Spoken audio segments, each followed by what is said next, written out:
Eklavya classes Sirsa का एकमात्र शिक्षण संस्थान जिसने दिए 400 से अधिक सीईटी क्वालिफाइंग।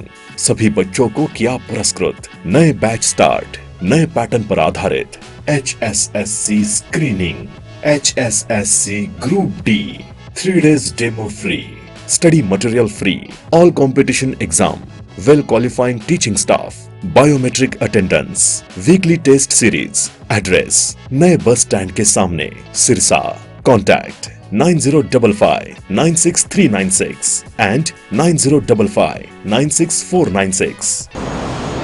सबसे पहले तो दिवाली की आप सबको बहुत बहुत बधाई।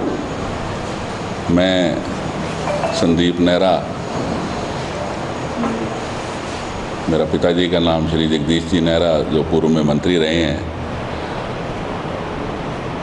मैं इससे पहले नौकरी करता था। मैंने एक्साइज एंड टैक्सेशन डिपार्टमेंट में तकरीबन 28 साल और 1 महीने नौकरी करी और एज ए ATO में मैंने VRS ली।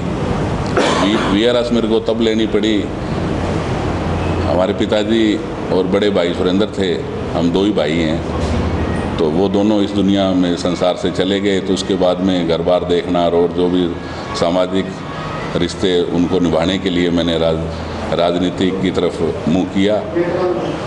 और राजनीति में हमारे पिताजी आज से नहीं, पिछले 50 सालों से राजनीति में ही हैं। वो 2 बार मंत्री भी रहे, रोड़ी से विधायक बने, फिर मंत्री बने। और मंत्री के दौरान जो उनके पास विभाग रहे, उन्होंने बहुत अच्छा काम किया है। वो आप लोगों के बखूबी इस एरिया में पता लग जाता है। रानिया क्षेत्र हमारे लिए कोई नया नहीं है। हमारा गांव, खेत सारे रानिया हलके में ही पड़ते हैं और तकरीबन 27-28 गांव या ढाणियाँ 30 कर लो, जो पहले रोड़ी हलके का ही हिस्सा थे। तो रानिया क्षेत्र कोई नया नहीं है। और बाकी रहा जो पहले एलनाबाद था और रानिया क्षेत्र है, तो ऐसा कोई गांव या कोई कस्बा नहीं है जहां हमारे पिताजी ने किसी के दुख सुख में या कोई राजनीतिक या कोई मतलब काम, सामाजिक कार्य नहीं किया हो। तो ऐसी बात नहीं है भी मैं इलाके में नए हैं। तो हमारे पिताजी का और जिस तरह उन्होंने राजनीति करी, बड़ी स्वच्छ राजनीति उन्होंने की, उसी राजनीति को और उनकी विचारधारा और उनकी नीतियों को आगे लेके जाना मेरा परम धर्म है और लोगों की सेवा करना ही मेरी इच्छा है। तो आने वाले चुनाव में जब भी कोई बात होगी तो उसके लिए हम ट्राई करेंगे और कांग्रेस के कार्यकर्ता के रूप में हम लोगों की भलाई करते रहेंगे। धन्यवाद। तो सुरेंद्र जी, संदीप जी, VRS लेने का मुख्य तात्पर्य राजनीति करना है या चुनाव लड़ना है? देखो, उसमें दोनों ही बात आ जाती है। राजनीति तो शुरू से विरासत में ही है। राजनीति तो राजनीति के माध्यम से हम सामाजिक कार्यक्रमों में और जो हमारे पुराने साथी हैं उनके से मिलना जुलना, तो एक राजनीति तो एक है ही। मुख्य उद्देश्य तो लोगों की सेवा करना है, वो किसी तरीके में हो सकती है। तो चुनाव लड़ने को लेकर के क्या कुछ? देखो, अभी तो चुनाव बहुत दूर है और चुनाव आएगा तो तब भी देखेंगे। ऐसी बात नहीं है चुनाव लड़ने के लिए कोई दिक्कत हो। हर गांव में हमारे पुराने साथी हैं, हमारे पिताजी के हैं, जिन्होंने काम किए हुए हैं और ऐसी कोई दिक्कत मुझे लगती नहीं। अगर आप चुनाव लड़ते हो तो रानिया की पहली और मुख्य समस्या क्या है जिसका आप निवारण? देखो, समस्या हर गांव की अलग अलग समस्याएं हैं। हर समस्या तो हर जगह ही है, लेकिन जैसे मैं देख रहा हूँ, जैसे कहीं पीने की पानी की समस्या, चाहे रानिया की ले लो, जैसे नहर वाटर वर्क्स के लिए बात हो रही है, लेकिन अभी तक कोई धरातल पे तो कोई काम हो नहीं रहा। वो कभी कोई मीटिंगें करके कोई कह रहे हैं मैं पानी ले आया, अभी तक तो रानिया में कोई पानी, नहरी पानी का अभी तक कोई, कहते हैं ज़मीन भी अभी तक अलाट नहीं हुई।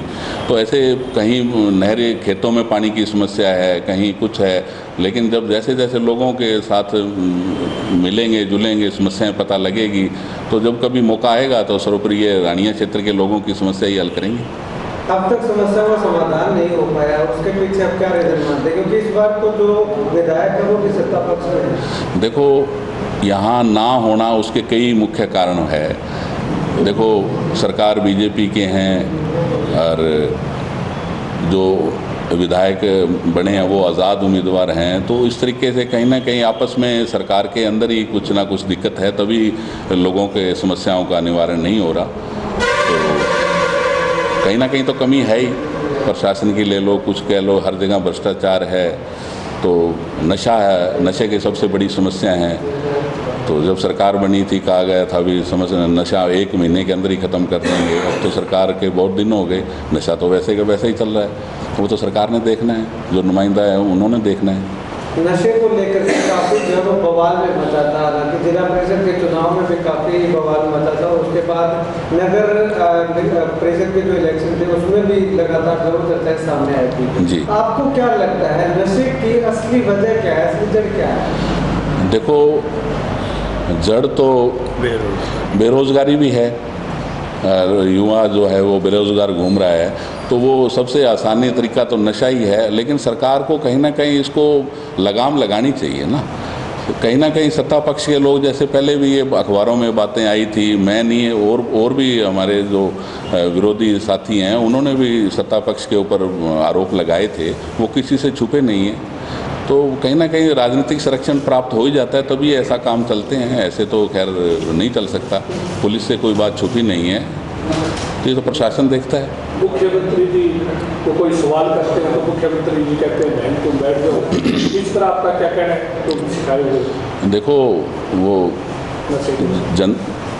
जनता के, वो यहाँ हरियाणा के मुख्यमंत्री हैं, जनता से चुने हुए हैं, तो उन्होंने उस देखा है जो जन संवाद कार्यक्रम में या वो जाते हैं तो उनकी वो तानाशाही रवैया देखा जा रहा है, तो वो गलत है। लोग टाइम आएगा उस समय पर आके लोग अपना उनका जवाब देंगे। मुख्यमंत्री जी के जन समाज है या दक्ष समाज है? कुछ अखबारों में देखो, वो आपको सब पता है, वो जो धक्के से जब उस प्रोग्राम में से किसी को उठा के ले जाया जाता है तो ये धक्केशाही है, जो अपनी बात को कह नहीं सकता और उनको सुनने का मादा नहीं है। तो सच्चाई जब लोग कहते हैं तो वो सुननी भी चाहिए।